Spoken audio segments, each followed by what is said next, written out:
Welcome to Kenton Teaches. Enjoy the video.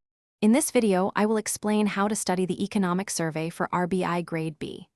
Begin by thoroughly reviewing the RBI Grade B syllabus to understand the specific sections relevant to the economic survey. Prioritize chapters that frequently appear in past exams, such as those on macroeconomic indicators, fiscal policy, and social sector developments.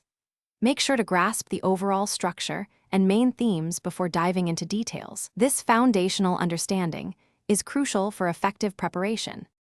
Next, concentrate on the core economic concepts and data presented. Focus on macroeconomic indicators such as GDP growth, inflation, and balance of payments.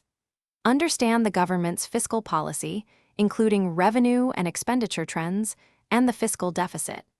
Pay close attention to any new policy announcements or significant changes in existing ones. Extracting key statistics and understanding their implications is vital for answering analytical questions. To maximize your learning, employ active study techniques. Create short, crisp notes for each chapter, highlighting key facts, figures, and policy recommendations.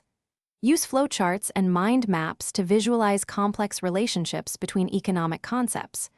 Regularly test your knowledge by attempting multiple-choice questions from previous RBI Grade B exams. This practice helps you identify your weak areas and reinforces your understanding of important topics. Finally, consistent revision is paramount for success. Dedicate specific time slots each week to review your notes and summaries. Focus on memorizing crucial data points and understanding the rationale behind various economic policies. Attempt full-length mock tests under timed conditions to improve your speed and accuracy.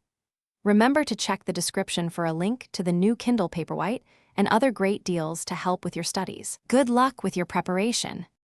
Thanks for watching. Please subscribe if this video was helpful.